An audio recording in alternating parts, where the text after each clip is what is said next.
Ladies and gentlemen, good day and welcome to the Orient Bell Limited Q3FY22 Earnings Conference Call. As a reminder, all participant lines will be in the listen-only mode, and there will be an opportunity for you to ask questions after the presentation concludes. Should you need assistance during the conference call, please signal an operator by pressing star and 0 on your touch-tone telephone.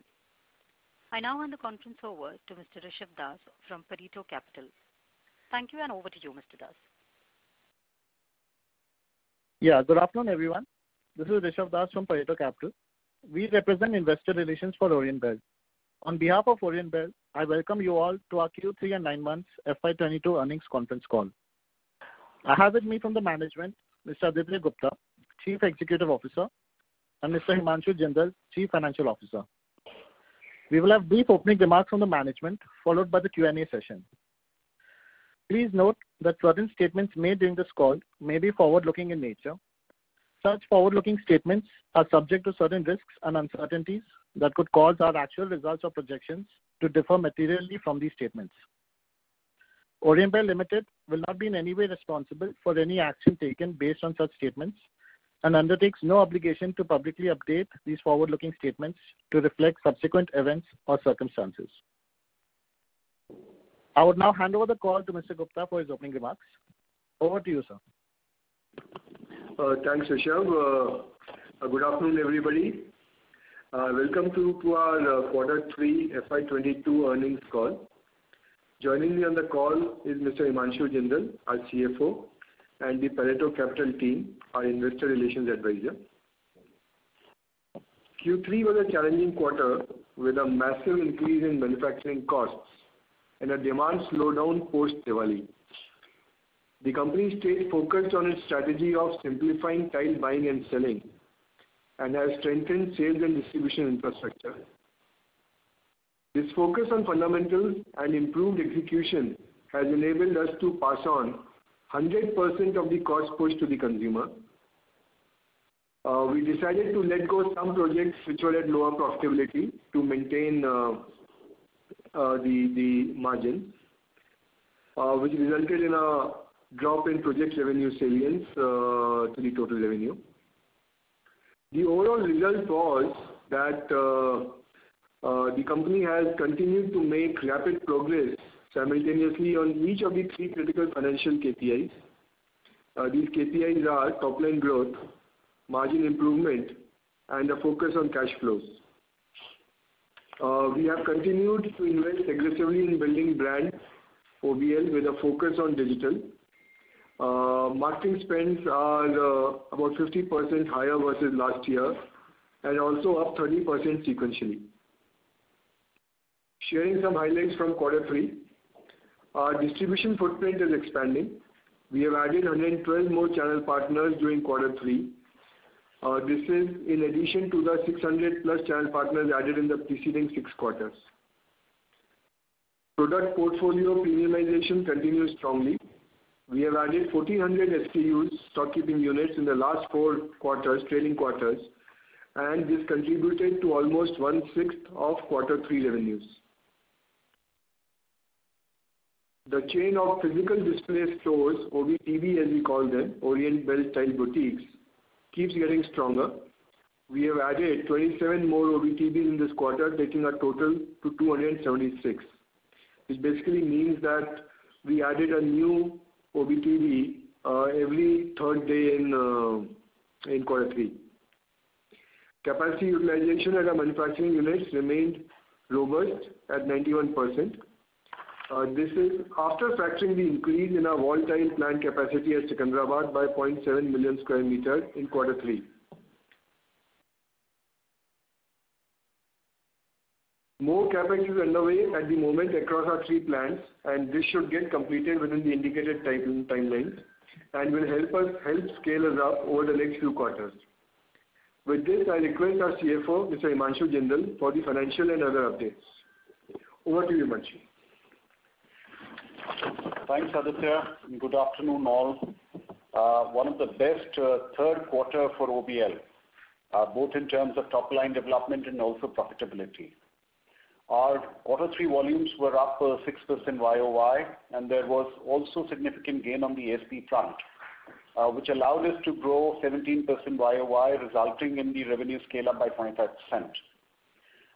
For the first 9 months of this fiscal too, our revenues were up 37%. Volumes grew 24%, and ASP improved by 10% on a YOY basis. To give you some more color on the price increases taken so far, so we've largely had 3 main rounds of price revision announcements. For own manufacturing, we have increased prices by 3 to 5% each in April, September, and then in November. And for the traded products, the price increases announced were far more steeper, in the range of 6 to 8% each in September, October, and November. So bulk of the improvement in pricing in a way was concentrated towards the last 3-4 months. Again, energy and the other input costs continue to stay elevated, but with timely and effective implementation of ASP increases coupled with the consistent improvement in our consumption KPIs and also the better operating leverage, our EBITDA margins have expanded further to just around 11% in quarter 3. While for the 9-month period, the EBITDA margin improved to 7.3%. You'll remember that there was an impact out of the lockdowns in quarter 1. In 9 months so far, already we have achieved 87% of both our top line and also incidentally the EBITDA. That was reported for the full 12-month period of the last year. Also, as against a PAT loss in the first 9 months of the last year, we were much stronger with a consolidated PAT of 15.7 crores this time. Working capital continues to be healthy as well. Our core cash conversion cycle continues to be less than 20 days, and our balance sheet continues to stay strong as well, with a net cash of 21 crores as on 31st December. Additionally, on the ongoing capex projects, the modernization of our volatile plant at Secunderabad, adding 0.7 million square meters of capacity, was already completed in the last quarter. There are 3 more scale-up capex projects that are underway currently.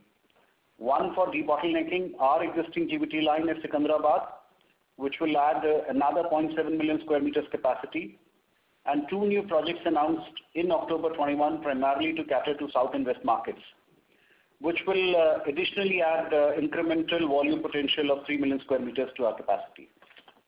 These are expected to be operational within the timelines indicated earlier. I think with this we can move to the Q&A. Over to you, Rishabh. Thank you. Thank you very much, sir. Ladies and gentlemen, we will now begin the question and answer session. Anyone who wishes to ask a question may please press star and 1 on your touchtone telephone. If you wish to remove yourself from the question queue, you may press star and 2. Participants are requested to use handsets while asking a question. Ladies and gentlemen, we will wait for a moment while the question queue assembles. Thank you.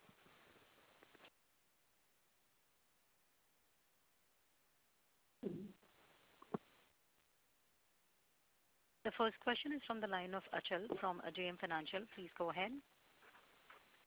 Yeah, good afternoon, and thank you for the opportunity. Congratulations for the great performance in a tough quarter. What I wanted to check is, in terms of the demand scenario, how is it according to you? Is it just steady, or are you seeing a pickup in the demand? Because I presume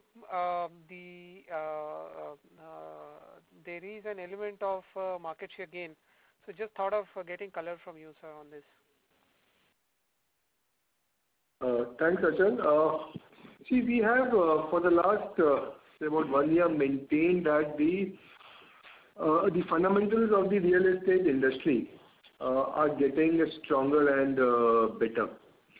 There have been challenges currently because of Omicron and all, which are more short term, but the long term drivers seem to be in place.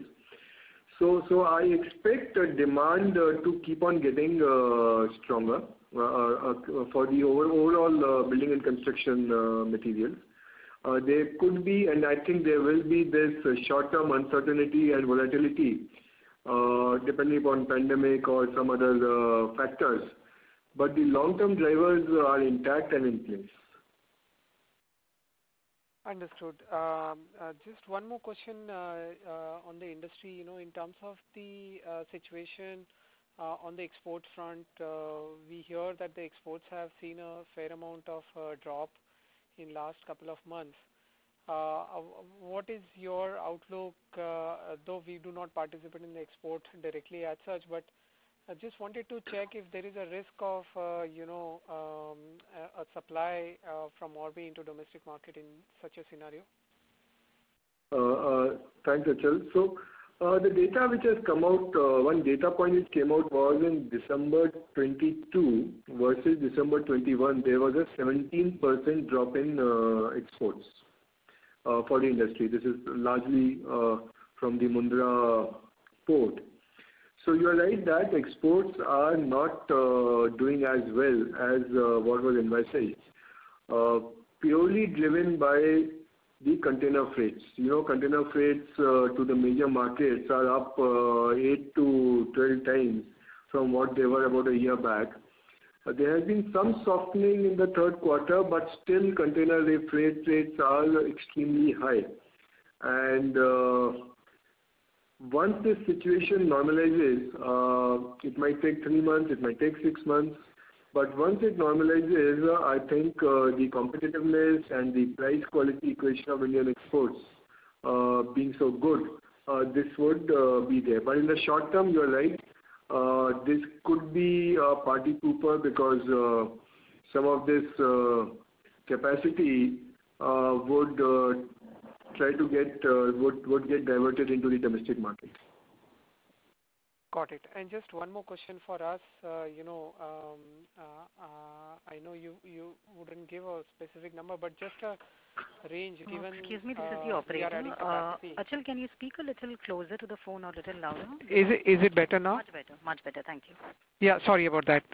So what I wanted to check is, in terms of the capacity addition, so we are adding a fair amount of capacity. What kind of volume growth would we look at from next, 12 to 24 months perspective for us, given the capacity addition and the market share gains? And any comment on the margins, over next 2 to 3 years? So, Achal, we have this policy. We do not give futuristic guidances. I'll try to answer in a different way. The capacity expansion plans that we have already announced so far give us a clear runway of going up to about, say, 1,100 crores of top line, which basically means, if I just average it out, say 250 to 300 crores a quarter. So there is sufficient and enough runway available with the current capex projects that the company is working on, which will all get capitalized in this calendar year. So that is not an issue for us. And the reason that we are so tightly focused on, okay, you also asked about margins. I think if you see the last 7-8 quarter margins for Orient Bell, the answer is right there. There is a very tight focus on cost management. I also mentioned in my opening remarks how we have passed on 100% of the cost push to the consumer. I think not many of our competitors or some of our competitors have taken different strategies. We chose to pass on the whole cost push and still were able to get slightly better margins. So I think that work will continue. We are quite conscious of the fact that our margins are lower compared to the market leaders and all, and so there is a lot of opportunity for us to grow that. Perfect. This is very helpful, sir. Thank you so much and wish you all the best. Thank you, sir. A reminder to the participants to ask a question. You may please press star and 1. The next question is from the line of Rohit from Santava Investments. Please go ahead. Good afternoon, sir. Thank you for the opportunity. I just wanted to know what will be our gas prices for the last quarter, the average gas price. So Rohit, this is Himanshu this side. Gas prices for us at Secunderabad, like I mentioned in our previous calls, is all linked to the, let me say the trailing 3-month crude. Yeah. So for us in the last quarter, on an average, I think we paid something around close to 43 rupees per SCM, which is way cheaper than what is prevailing across geographies. At Hoscot, which is the Bangalore plant, which is a CGD plant,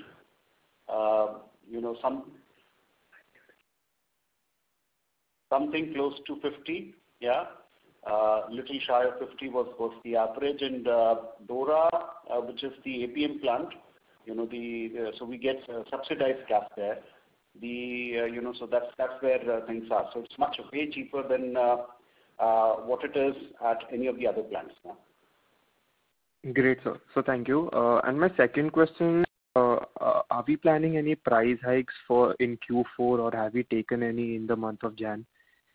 If you just give me some guidance on that. No, Rohit, we have not taken any price hike in January, and as we speak, we have no firm plans. But as I said earlier, if there is a cost push again, say theoretically the gas prices were to go up, then we would definitely evaluate that. Great. So that's all from my side. Thank you, and all the best. Thank you. The next question is from the line of Devanshu Sampat from Yes Securities. Please go ahead. Yeah, hello, sir. Good afternoon. So just 2 questions from my side. So you mentioned in your opening comment, about how the buying experience is different for us from the rest of the industry. So can you please elaborate a bit on that? And secondly, just what is the saliency of the project business? You said that we let go of some business this quarter and because of lower margins, but in general, what is the outlook or the target, and whether this will just be a short-term phenomenon? These 2 questions from my side. Thank you. Thanks, Devanshu. So I talked about this buying process. I kind of make it a point to mention it every time. I'll just take you back a bit. See, we are a small player, and we have much larger competitors who have over the years, built various modes in terms of brand presence, in terms of distribution width and depth and all. So from the day that I came in, we are very clear that while we keep working on distribution, we keep working on displays and marketing and brand design and all, but just doing what everybody else has been doing for the last 10-15 years is not going to be good enough. We need to leapfrog, and that's why we have set ourselves the goal, the vision statement, so to speak, of making tile buying and selling easier. There are multiple stakeholders in this whole tiling process, from the contractor, if it's a project, then there's an architect, then there could be a government officer. So there are 4 or 5 levels of approvers, so to speak, each with their own requirements. And we have worked on this to take friction out of this whole buying process and the selling process for our own teammates, which helps us increase our productivity. There are, I would recommend that you go and visit our website out there in the public, which is, I would say, the most frequently visited website across the tiling industry. Our traffic in the last 3 years there has gone up by some 30 times or something like that. And there you will see a host of tools which anybody can use to see how a tile design which they might like actually looks in their own drawing room, in their own bedroom, and a host of other solutions which have been deployed at a channel partner end for our field force to make them to help them sell better. Does that answer your question? Yes, sir. Yes, sir. So that was question one. The question two was about the project business. Yeah, so I'll talk about that a bit. Thanks for raising it, Devanshu. I think last time also you had talked a bit about projects in the last quarter. See, this question about projects, we realized this is our fifth earnings call, and this has come up multiple times. So before I answer that, what we have decided as a company is to lay down a certain definition for what we call project, so that we can give you accurate figures and they are comparable from quarter to quarter. We have taken a definition which is that in a project in a quarter, if a project definition is a construction site which is consuming 3,000 meters of tiles, which is 1,000 meters a month for 3 months, 3,000 meters. So we have taken that as the cutoff. And when we did that, the exact number for quarter 3 was, just give me a minute, I'll just take this out.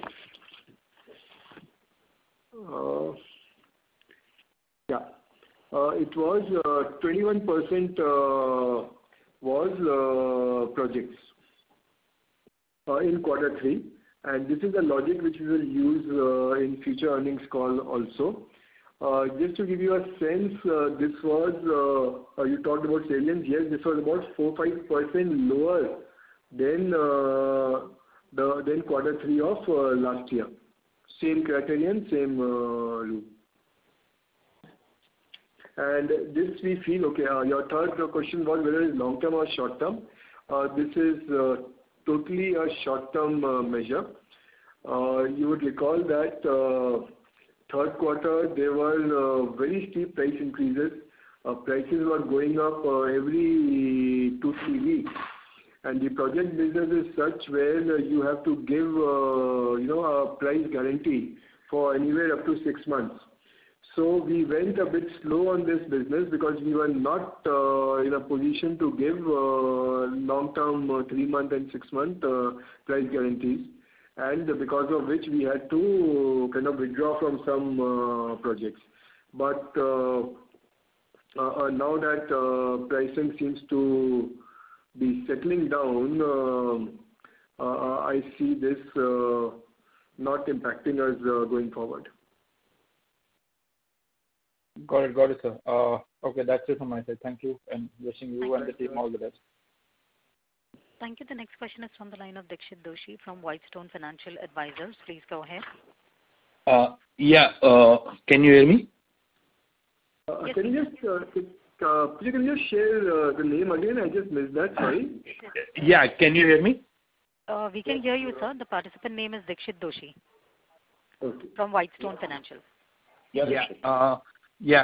So a couple of questions. One, our if I see our gross margin, including the power and fuel cost, it's in the range of 37-38%. So how do you see? Is there a scope for increasing it? Let's say once the gas prices settle down, and if we can improve on this through improve of share from vitrified tiles from ceramic. So you're right, the margins are 37-38, roughly thereabouts. I think what we need to benchmark this is the competition.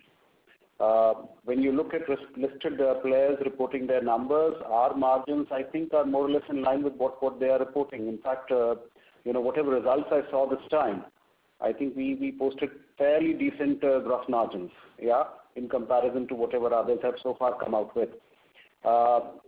Can it be improved, Dixit? Obviously, there is a scope. We always try and figure out, what best we can do in terms of our fuel mixes, our power mixes, in terms of the rates, etc., raw material mixes, etc. So there is definitely a scope of improvement on the cost front. But, largely, you're right, gas is the largest component, something where we don't have a control on. And whether this can be passed on to the markets in that same proportion or not, only markets can tell. So I would say, the effort is very clearly on to ensure that the gross margins improve more. But please look at it relatively with the competition. Okay. Okay. And my second question is regarding this new project announced in October 21. So there are these two expansion. One is conversion of Dora plant, and one is upgradation at Ascote plant. So can you just so it is mentioned that combined incremental capacity will be 3 million square meter. Can you just bifurcate how much between the both? So, it's a little complex in the sense that, one is only a conversion of capacity. So you're not really adding any volume per se in your own capacity. You are only, so the way it will play out in Dora, the low-hanging, low value, low contribution products will be taken out, and they may perhaps be outsourced. Yeah. Okay. And through that, we'll get an incremental volume potential. That is roughly around 1.2. The balance pertains to Hoscot, which is an actual increase in capacity. This answers your question, right? Okay. Yeah. And what is the total capex for both this together? 42. 42 is what we mentioned. Yeah. Okay. And mostly through internal accruals only? Largely, yes. Okay. That's it from my side. Thanks. Thank you. The next question is from the line of Keshav Garg from CCIPL. Please go ahead. So many congratulations for excellent set of numbers. And sir, I wanted to understand that in third quarter, we did the same top line and EBITDA that we did in the fourth quarter of last year. That is 184 crore top line and around 19 crore EBITDA. And since fourth quarter is seasonally the peak season for us, and which performance we could replicate in the third quarter. So is it fair to assume that in this coming fourth quarter, we'll be able to grow both quarter and year on year? So Keshav, short and sweet answer, yes. With one caveat that if anything last 2 years have taught us is that forecasting is a very risky business. It's better to kind of stay focused on execution than forecasting. But to your question that would we get growth year on year and sequentially, that's what we are trying to do. That's what we should hopefully get. Okay, sir. Great. And sir, also, sir, just I was comparing your numbers with a smaller player, which is a recent listing, XRO Tile. So this company in the third quarter, so their top line is 85 crore, less than half ours. So but still they are doing around 15% EBITDA margin, and we are doing 10% margin.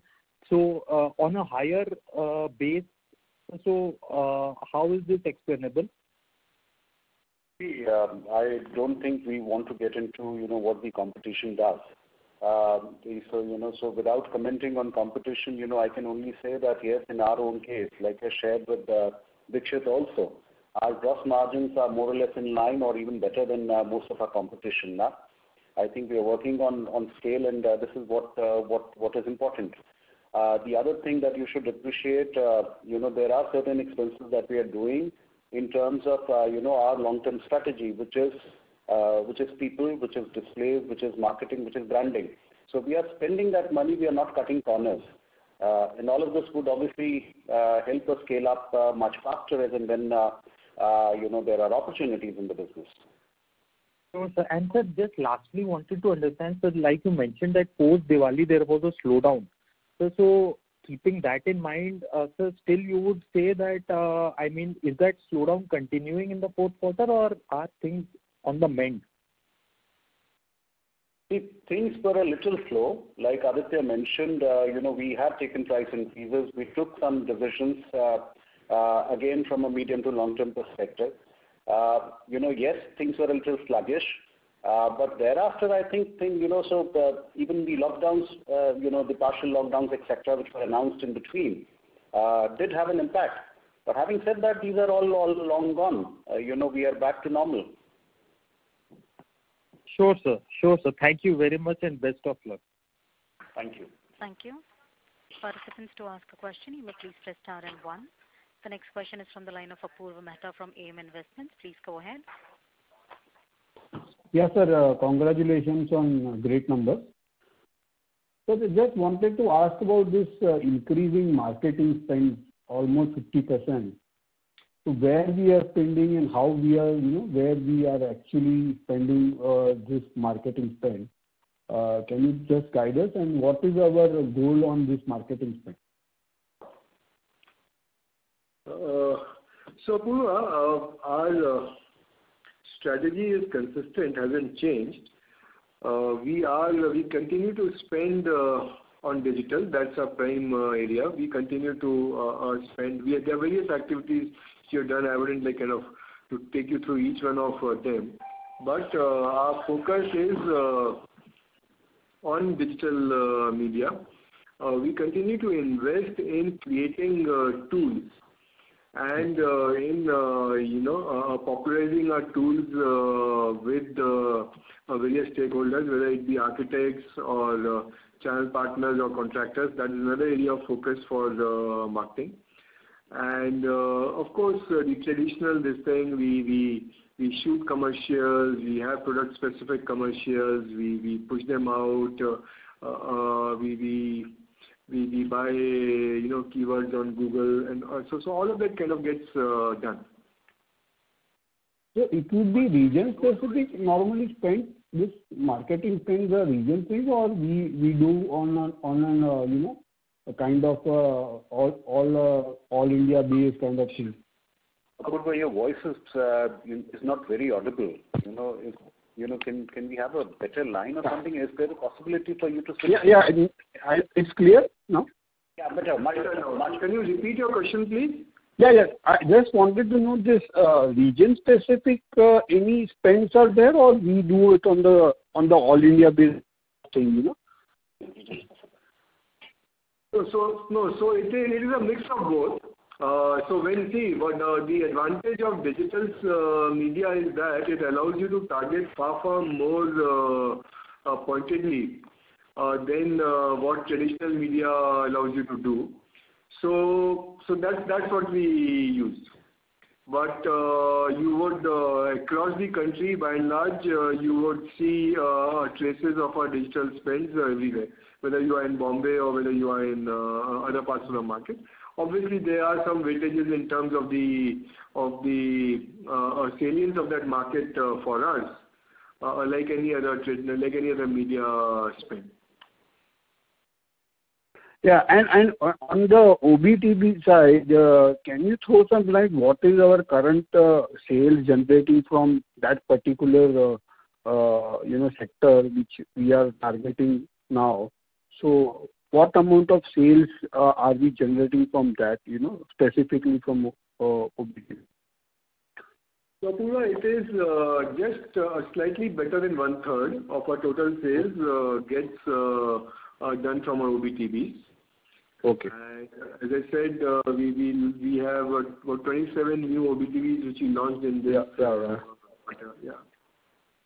And this run rate, we will continue to go ahead with that, and we seeing traction from people opting for OBTB. So yes, this is a model that we'll continue to follow. You will remember that we already, like what Aditya also mentioned separately in other calls. So there are two models that we use. One is this OBTB, which is the brick and mortar stores for our displays, and the other are those visual tools which are available on our website with the channel partners, etc. So both these models will concurrently continue, and I think we would want to scale up investments into them as well going forward. Okay. Thanks a lot, and wish you all the best. Thanks, Apurva. Thank you. Thanks. Thank you. The next question is from the line of Nayan Gala from Etica Wealth. Please go ahead. Hi. Good evening, sir. Congratulations on a good set of numbers. I had a couple of questions. Sorry, I have joined late. I'm not sure if you have answered that. I just wanted to understand the demand scenario and also the Omicron wave, the third wave, which was hit in Jan. So did we see any impact of that on our business? Yeah, this was actually the first question, which was discussed. So I'll repeat what I said. We believe that the underlying drivers for our industry, which is the real estate market, is doing well and continues to do well. There are short-term blips, like definitely the Omicron issue you referred to, which will come and go, which will impact us in the short term.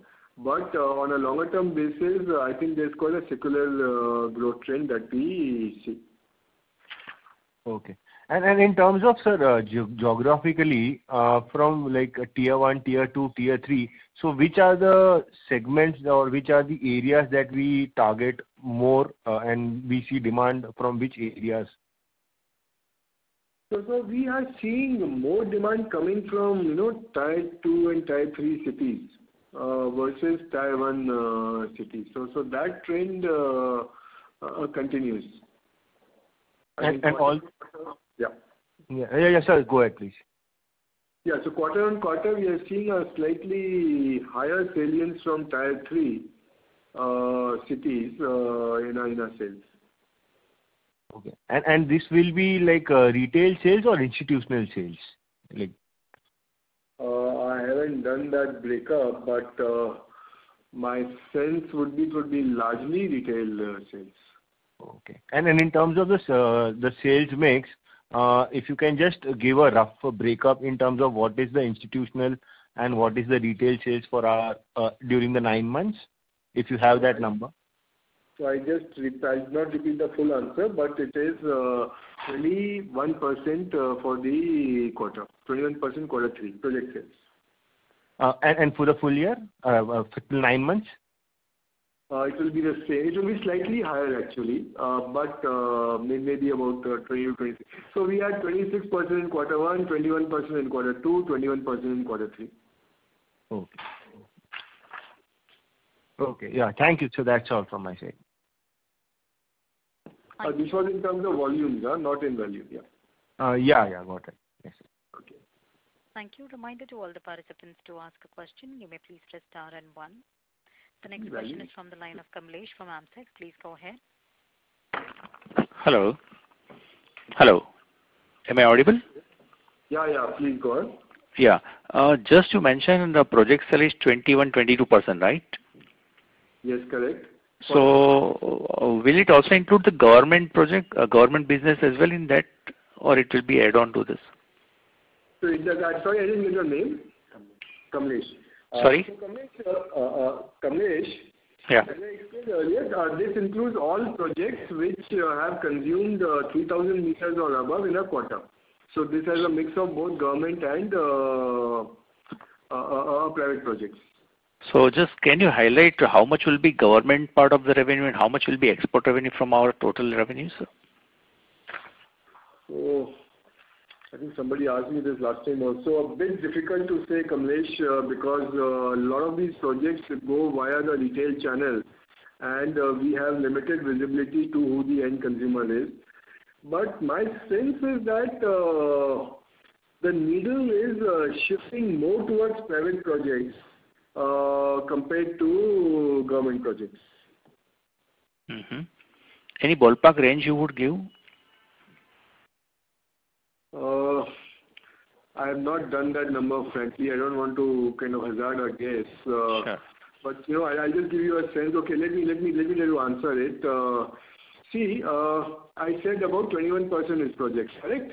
Mm-hmm. Now, about that 21%, about half of it is what is done through the large enterprise business, and half of it which is done through the channel partner. So 10% each. Mm-hmm. So on the enterprise business, I think the breakup is about 25 to 30% is government and 70% is private projects. Okay. And then how would be exports market for us? Is it significant? Absolutely, totally insignificant. Okay. See, the reason is that export, you don't have a brand there. You sell on price, landed price. Yeah. So it is currently not a focus area for us. Maybe in the future we might get into it. Sure. And I don't know whether you have given this region-wise sales in terms of north, west, south, east. Do you have any range? It is there in investor PPT. You can just. Oh, sorry, it's not there. I'm sorry. So not there. So Kamlesh, you can say between north and east, we still do roughly around 70% of our sales. The balance comes from south and west. 30% from south and west. Okay. And lastly, sir, since we have got a strong foothold now in the tiles business, are we looking at the adjacencies in terms of bathware or faucets or any other products as also an extension of our business line, or that's something which is not we are looking at? No, Kamlesh, we are not looking at any adjacencies. We feel that there is enough and more in the tile segment itself that we can focus on. So all our resources, everything is going to go into the tile business in the near future. Okay. And lastly, out of the total capacity that we have, how much of our own capacity would be of vitrified tiles? You have the number, is it? I'm sorry, I missed the question. Vitrified capacity, you have the number separately? Just say. I think it would be largely in that same ratio of say 60-45 or something like that, because we had 91% capacity utilization. So I'm assuming it would be. You have a different figure, don't you? Just hold on. Please.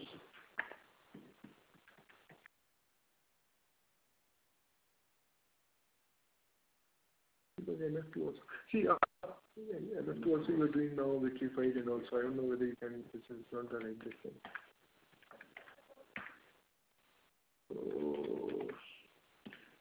Okay, Kamlesh, there is. It would be in the range of. So if you count my JVs also, see, Proton also does double charge, which is also vitrified. Correct? Okay. If I count that in and I count all the other capacities that I have today, so you can say roughly anything that's close to 1/3 would be broadly vitrified capacities. You would recall we are doing more capex right now. We are converting one line from ceramic to vitrified in Dora. We are also adding more capacity in the GVT line that we already have. So that should give us more and more joy going forward. Kamlesh, I'd just like to add one thing. I'm just guessing that why you asked this question, why it's important for you, is that vitrified is a higher margin and a higher selling price product. Am I right? Exactly. So just want to tell you one thing that even the ceramic capacity that we have, this 2/3 which Himanshu spoke about, over the last 1 to 2 years, there has been a concerted premiumization trend. So there has been an improvement in the realizations that we are getting on our ceramic capacities also by changing the product profile and stuff like that. Okay. And is it the same range, like you said, this is about the capacity, 1/3 maybe around from vitrified. So in terms of the volume that we did this 9 months, 66 lakhs meter square, how would be vitrified share out of that? You said it's plus 4%. 45% is vitrified approximately and 55% is ceramic. So give or take 1 or 2%. All right. Okay, sir. Thank you very much. That's it from my side. Thank you. Thank you. Reminder to all the participants, to ask a question, you may please press star and 1.